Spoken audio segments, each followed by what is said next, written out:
Hey frugal folks, welcome back to the channel. So in today's video we are going to cover this Funsicle 14-foot model above ground pool. They have it's a 15-footer that they're now selling up at Walmart. It's literally the exact same thing, and I think it's safe to say thousands and thousands of Americans have this very same pool in their backyard, and most of them have no idea how to take care of the maintenance on an above ground pool. So let's go ahead and just kind of cover some of the basics of flushing out the Skimmer pump that they have for this model. There are some other similar ones that you will find in other brands, but for all its intents and purposes, I'm just going to run you guys through and show y'all how I flush out this pump. I'm not a professional per se, but I do have extensive pool experience, both with in-ground pools and above-ground pools. The great thing about these above ground pools is they're pretty simple. You can clean these things regularly. These skimmers catch a lot of debris. The bugs are pretty horrendous in our area, so we regularly are picking out bugs and, you know, maybe some loose hair from my wife that might get tangled in the skimmer. But that is really the strainer. The filter cartridge, however, this is where it's going to collect the majority of the debris. And the best thing to do is to just rinse it out with a garden hose. These need to be rinsed out, I would say, twice a week, easily. And that's with my pool. My pool is not under any large trees. And if you have a pool that is, you will be experiencing much more of a challenge with keeping the water clean. So keep that in mind. I've been getting a lot of questions about this particular pool system, and a lot of people are new to their swimming pool. They just bought this at Walmart because, I mean, this is one of the major brands you will find up at Walmart. And so everybody is curious to how long do you leave the pump turned on? How hard is it to keep the water with the proper chemistry, you know?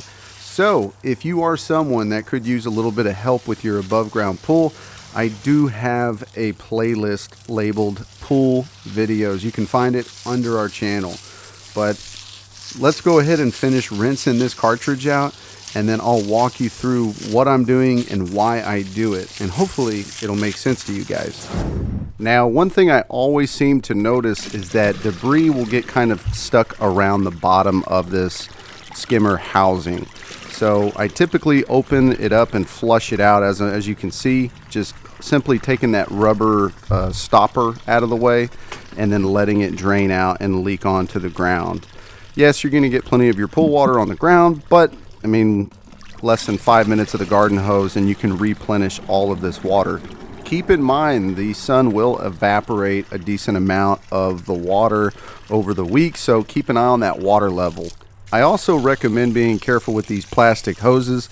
Make sure that you use a twisting motion whenever you push the hose back onto the pump assembly. And this is the return jet fitting. I could tell stories for hours about that fitting, but that is one thing you will always need to keep an eye on. It's notorious for leaking and failing prematurely. So if you have one of these Funsicles, make sure you keep an eye on that return jet fitting and make sure it's not leaking anywhere. Most of the time, if you have a pool leak, you're either going to have a hole or something over here is not tightened all the way. So make sure everything is screwed on and tightened up all the way before you turn the system back on. Of course, you want to make sure you put that clean filter down in there.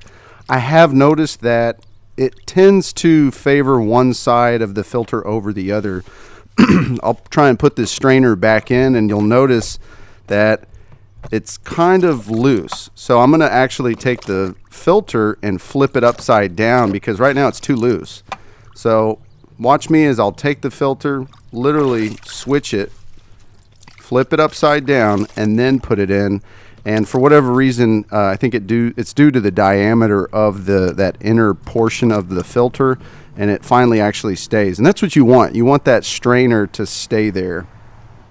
If anybody's wondering what I have here, it's actually an ammo box where I keep the main, I guess, connector for the skimmer pump assembly.